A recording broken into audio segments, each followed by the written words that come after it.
Hello friends. Search and seizure income tax की rate में क्या नया खास हुआ है 1 सितंबर 2024 से।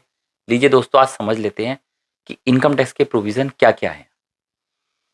कहने का मतलब है, किसी के इनकम टैक्स की रेट हुई, 10 केजी गोल्ड या गोल्ड बुलियन गोल्ड ज्वेलरी मिली, तो उसका सबसे पहले क्वेश्चन ये होता है, क्या इतना अलाउड है किसी एक फैमिली को रखना। तो यहाँ ये समझते हैं कि जो वेल्थ टैक्स के प्रोविज़न थे उसके अकॉर्डिंग 500 ग्राम वुमेन मैरिड को अलाउड है, 250 ग्राम अनमैरिड वुमेन को अलाउड है और 100 ग्राम मेल पर्सन को अलाउड है। तो इतना वो अपने पास गोल्ड ज्वेलरी रख सकता है। तो उसका क्या, उसको 10 केजी गोल्ड मिला, इनकम टैक्स डिपार्टमेंट को उसे कैसे जस्टिफाई करेंगे।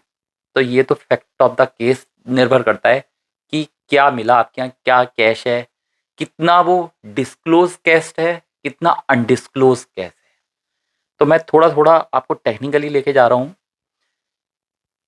अब ये समझ लेते हैं कि ये सर्वे और सर्च में क्या फ़र्क है।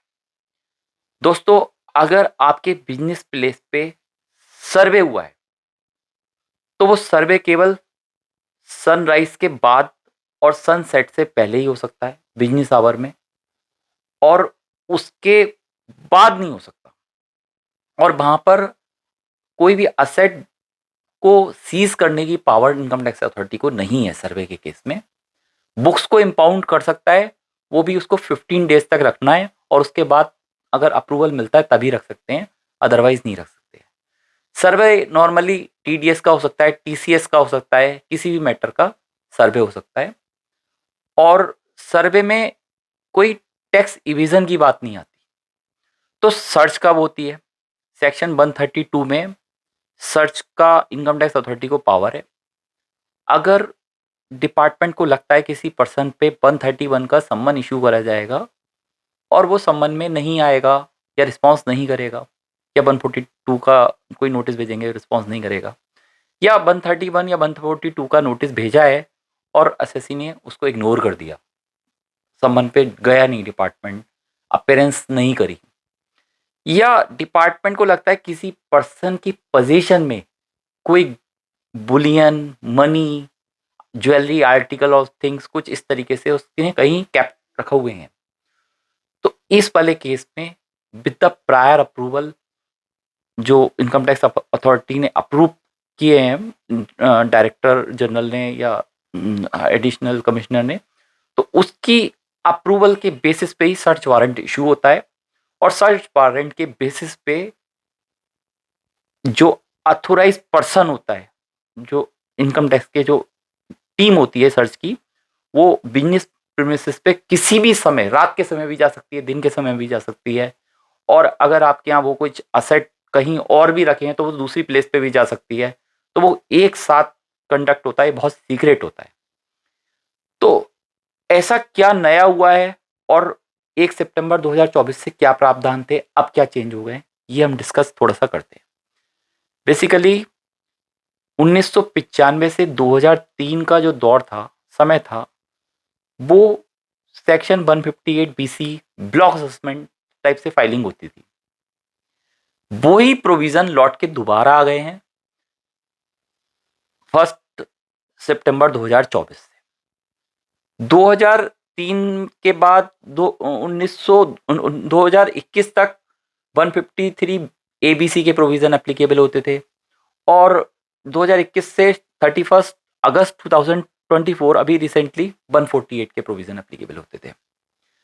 तो मैं तो कहूँ, अगर किसी भी एसएससी के यहाँ सर्च होती है तो ये बहुत खुशी की बात है कि वो अपनी अनडिस्क्लोज इनकम से बहुत कम में जान छुड़ा जाएगा।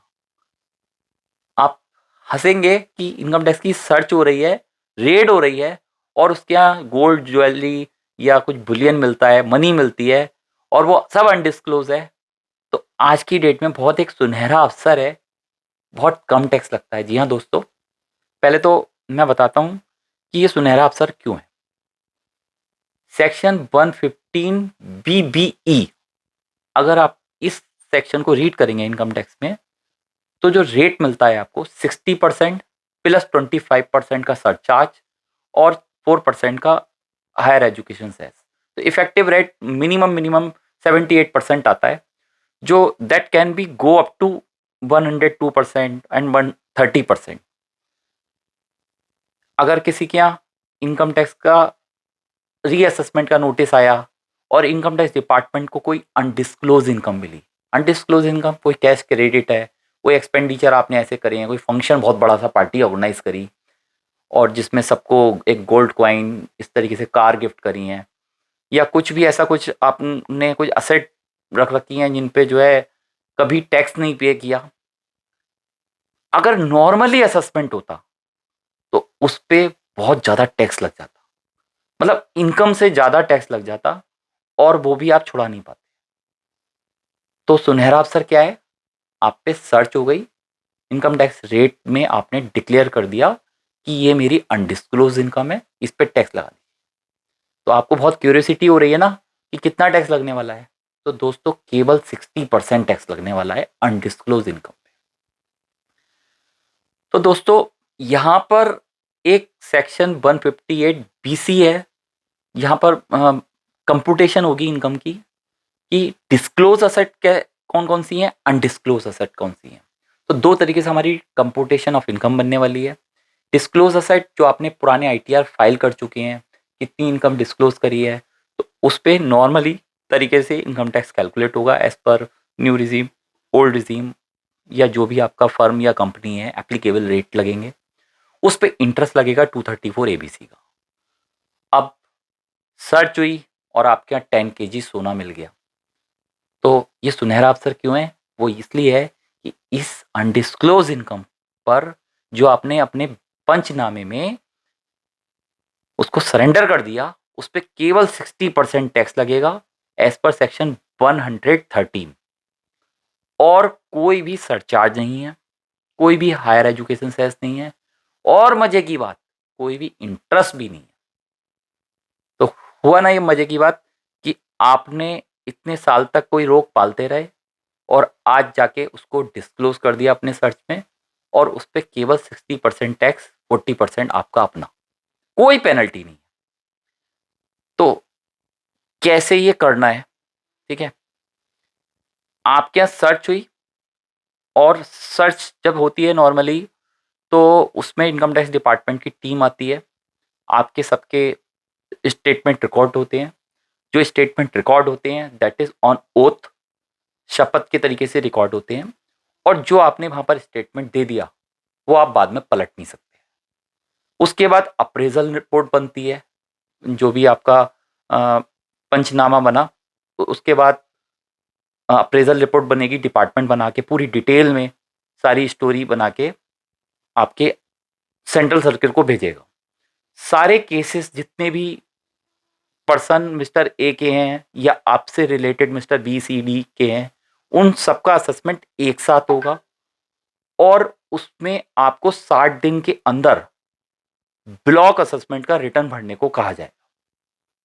तो ब्लॉक असेसमेंट क्या है, जिस साल रेट इनिशिएट हुई उससे पिछले 6 साल तक, और जिस साल उसका last day of warrant authorisation है, मतलब सर्च कंक्लूड हो गई, वहां तक का। तो ब्लॉक असेसमेंट की डेफिनेशन सेक्शन 158B में दी हुई है। तो नॉर्मली अगर मेरे यहाँ रेट मार्च में हुई 1 मार्च को, तो 60 डे तक रेट चल सकती है। आज रेट हुई 1 मार्च 2024 को, 1 मार्च 2024 को, और ये 60 दिन तक चली, कहने का मतलब है 20 अप्रैल 2024 तक चली। तो इन 50 दिन के बेसिस पे 2024 से पीछे जाएंगे 6 साल तक, और 2024 के 20 दिन यहाँ पर ये ब्लॉक असेसमेंट पीरियड है। इसका आपको एक इनकम टैक्स का रिटर्न भरना है, सिंपल एक, जो फॉर्म अभी प्रेस्क्राइब्ड होगा।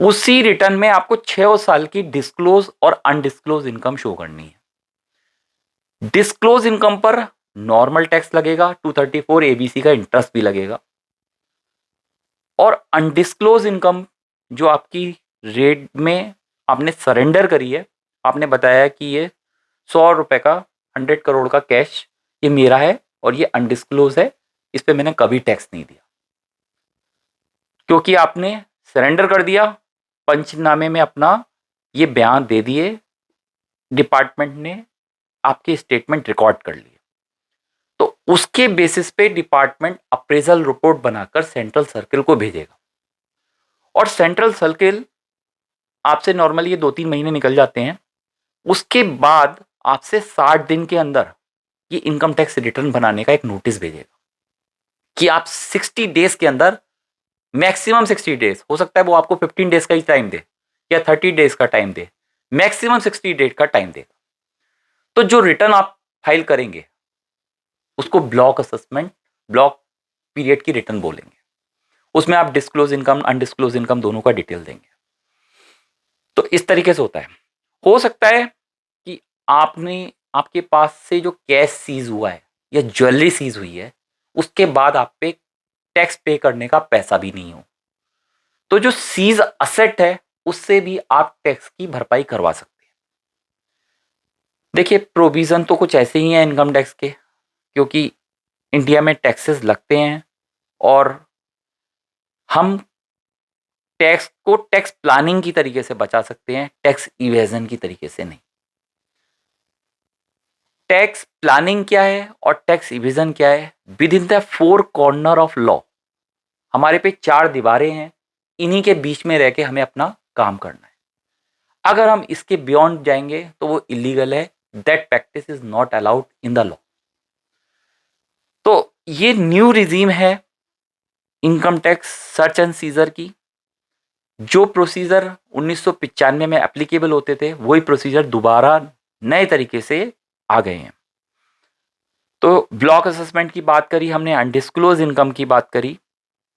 हो सकता है कि आपके यहाँ कोई कस्टम की, जीएसटी की या कोई दूसरी तरीके की रेड हुई है और उस रेड में डिपार्टमेंट वालों को कुछ असेट मिली, तो डिपार्टमेंट वालों के पोजीशन पे कोई इंफॉर्मेशन है और वो इंफॉर्मेशन इनकम टैक्स डिपार्टमेंट से डायरेक्टली शेयर करिए, तो उस वाले केस में भी इस तरीके से रिक्विजिशन के बेसिस पे 132 ए में रेट ही मानी जाती है और जिस दिन आपको नोटिस मिलेगा उसके 60 दिन के अंदर या जो टाइम पीरियड लिखा हुआ है उस पीरियड में आपको अपना ब्लॉक असेसमेंट का रिटर्न फाइल करना है, डिस्क्लोज अनडिस्क्लोज इनकम की बात करनी है। तो मैं आपको बता चुका हूँ अनडिस्क्लोज इनकम पे केवल 60% का टैक्स है, कोई पेनल्टी नहीं है, कोई इंटरेस्ट। हाँ, अगर आपने अपनी रिटर्न टाइमली फाइल नहीं करी, डिपार्टमेंट ने बोला कि आप 1 महीने के अंदर रिटर्न फाइल कीजिए और वो टाइम से ऊपर फाइल करिए, तो इंटरेस्ट भी लगेगा 1.5% simple interest from the day when you receive the notice till the filing of ITR. और इस पे 50% की जो टैक्स अमाउंट है उसका 50% की पेनल्टी लगी। तो यहाँ पर सबसे अच्छी बात है कि 60% टैक्स लगने वाला है और वो भी अनडिस्क्लोज इनकम पे। उसके अलावा कोई इंटरेस्ट 234 एबीसी का कोई पेनल्टी कुछ नहीं है।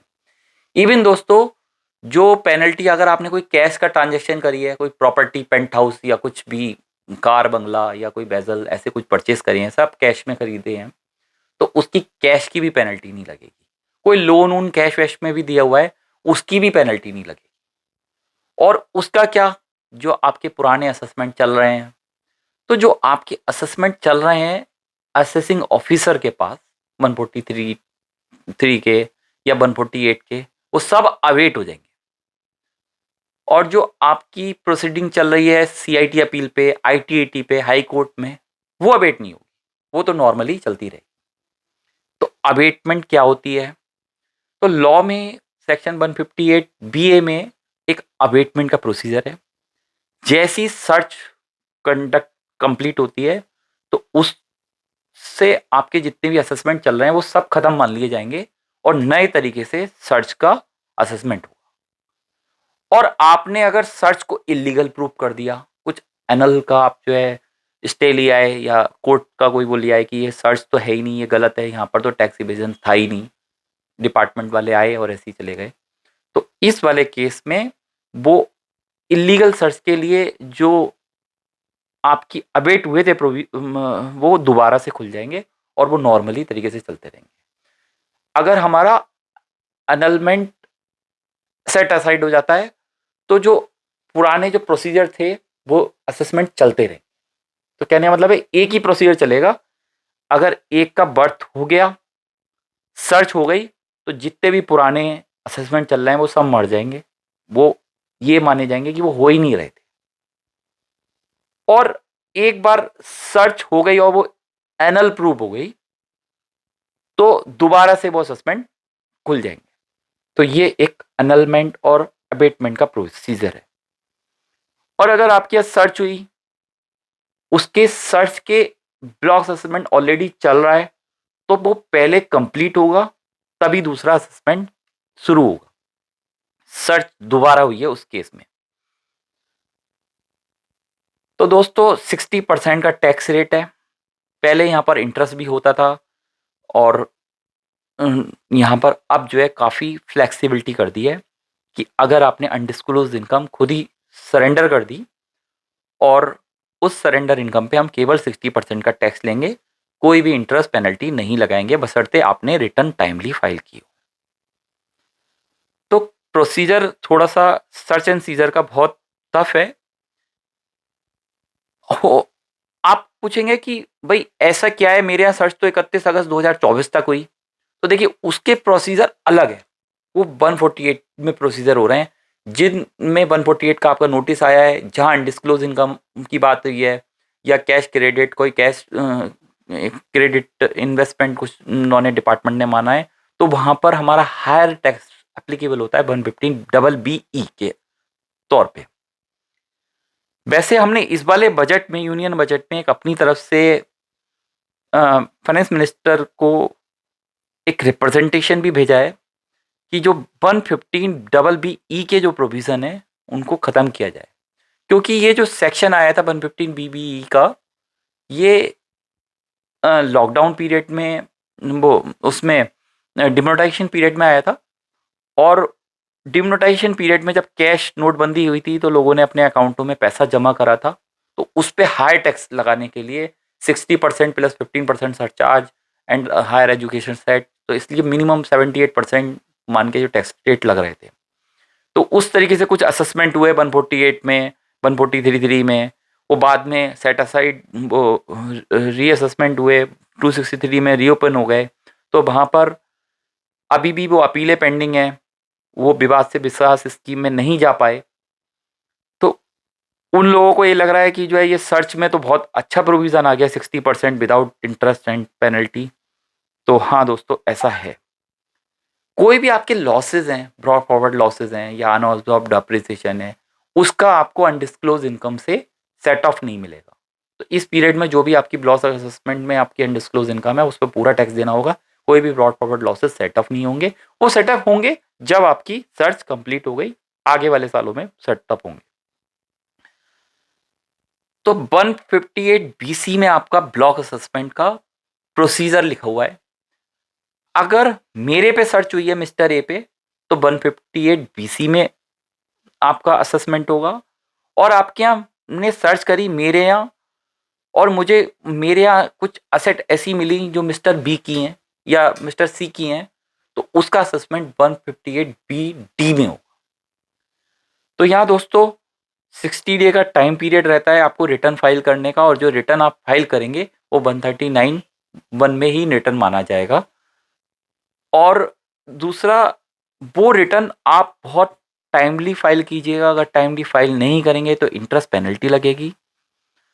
और अगर आपने एक बार रिटर्न फाइल कर दिया, जो आपने अनडिस्क्लोज इनकम उसमें आपने शो कर दी, वो आप बाद में बदलना चाहें तो बदल भी नहीं सकते, क्योंकि यहाँ रिवाइज रिटर्न का ऑप्शन खत्म हो जाता है।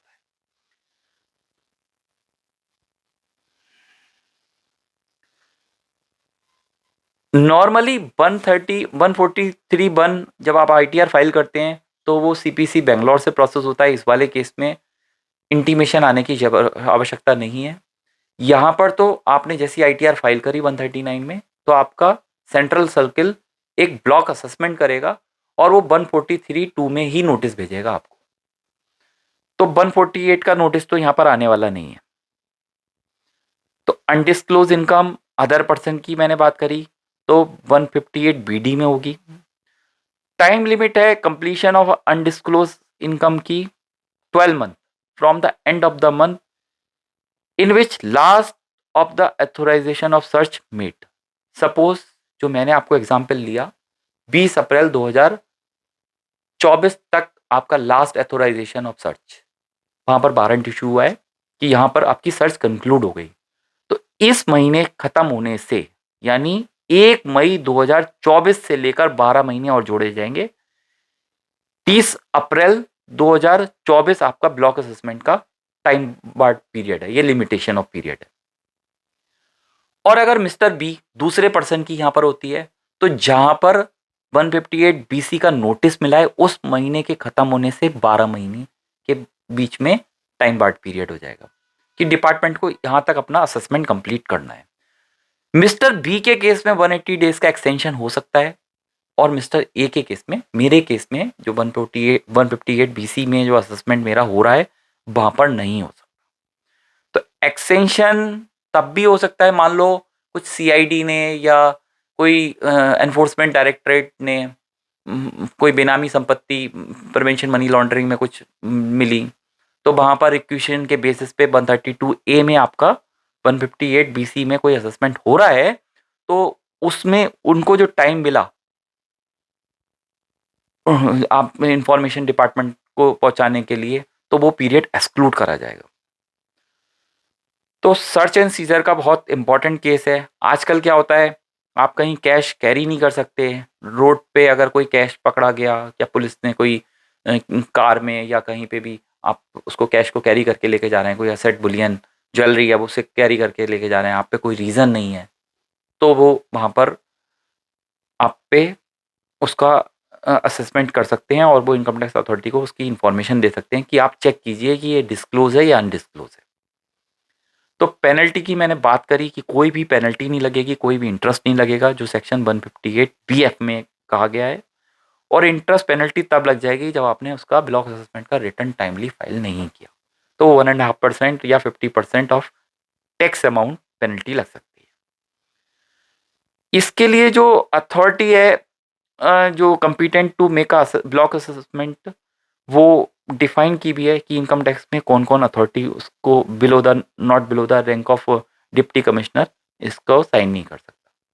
तो ये कुछ प्रोविजन है जो सर्च एंड सीजर पे एप्लीकेबल होते हैं। ये डिपेंड करता है कि आपका सर्च कहाँ है। तो बेसिकली क्या है, पहले सर्च होती थी तो आप पे ऑप्शन होता था सेटलमेंट कमीशन का, वंस लाइफ टाइम अपॉर्चुनिटी कि अगर आपके यहाँ सर्च हुई वहाँ आपके यहाँ कुछ पकड़ा गया तो आप सेटलमेंट कमीशन पे जाके अपना सारा बखेड़ा रो दो कि भैया माफ़ कर दो, पहली बार गलती हो गई, एक बार पेनल्टी देके वन टाइम सेटलमेंट करा लो।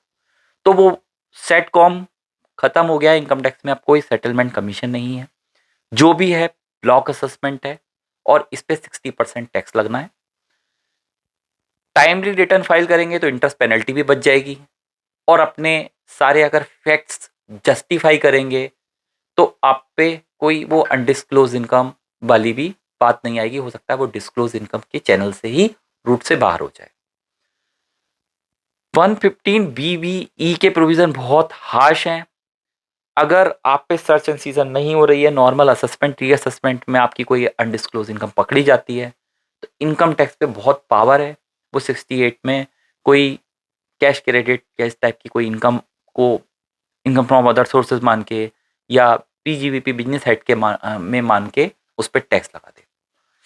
इनकम फ्रॉम अदर सोर्सेज में अगर वो टैक्स मान के लगा दिया तो 60% प्लस 15% इस तरीके से बहुत टैक्स बन जाता है 78% का, प्लस उस पर 234 एबीसी के इंटरेस्ट लगा के टैक्स इनकम से भी ज़्यादा टैक्स बन जाता है।